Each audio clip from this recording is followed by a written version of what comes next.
వరుస ఘటనలను తీవ్రంగా పరిగణించిన కేంద్రం హోంమంత్రిత్వ శాఖ దర్యాప్తునకు ఆదేశించింది. అయితే ఏం జరిగిందో ఏమో గాని రాత్రికి రాత్రే ఈ ఉత్తర్వులను వెనక్కి తీసుకుంది. ఈ పరిణామంపై టీటీడీ మాజీ చైర్మన్, వైఎస్ఆర్సీపీ అధికార ప్రతినిధి భూమన కరుణాకర్ రెడ్డి స్పందించారు.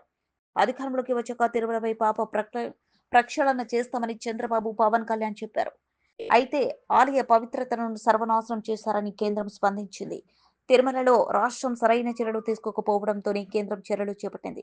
వరుస ఘటనలపై నిగ్గు తేల్చేందుకు అధికారులను కేంద్రం పంపుతామంది. కానీ విజయవాడకు వచ్చిన అమిత్ షాను చంద్రబాబు, పవన్ బతిమలాడారు.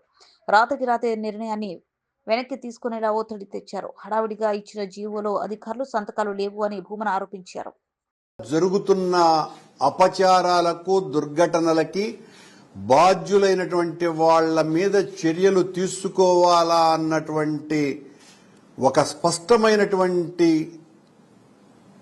అంశంగా పరిగణించి వాళ్ళు ఓ అధికారిక సమావేశం ఏర్పాటు చేయాల్సిన అవసరం ఉంది అని 17వ తారీఖున ప్రకటించటము, దాని మీద వెంటనే నిన్న అమిత్ షా గారు రాగానే చంద్రబాబు గారు ఆయన్ను మక్కువ చేసుకుని వెంటనే నిన్న రాత్రి పొద్దుపోయిన తరువాత కంట్రోల్ రూమ్ ఆఫీస్ నుంచి ఈ రకమైనటువంటి ప్రకటన రావటం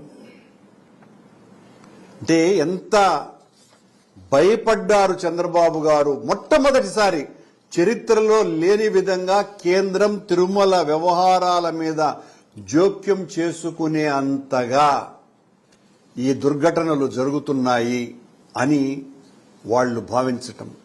ఇదే కేంద్రం నుంచి సాక్షాత్తు ప్రైమ్ మినిస్టర్ సెక్రటరీ గారే నేను టీటీడీ చైర్మన్ గా ఉన్నప్పుడు ఆ రామాలయ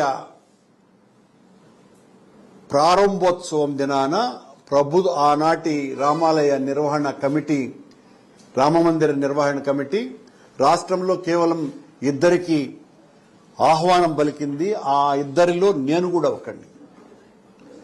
నేను వెళ్లటం కూడా జరిగింది. ఆ రోజున నాతో అంతపూర్వం ఉన్నటువంటి మోడీ గారి ప్రత్యేక కార్యదర్శి నాకు ఫోన్ చేసి, మా ఈవోకు ఫోన్ చేసి, అంటే ఈవోగా ఉన్నటువంటి ధర్మారెడ్డికి ఫోన్ చేసి, క్రౌడ్ మేనేజ్మెంట్ కు సంబంధించి మీరు అధికారులను పంపండి అని వాళ్ల విజ్ఞప్తి మేరకు మా అధికారులు ఇంజనీరింగ్ శాఖకు సంబంధించిన చీఫ్ ఇంజనీర్, అడ్వైజర్ ఇంజనీరింగ్ దీనికి సంబంధించిన ఆఫీసర్లు అందరూ కూడా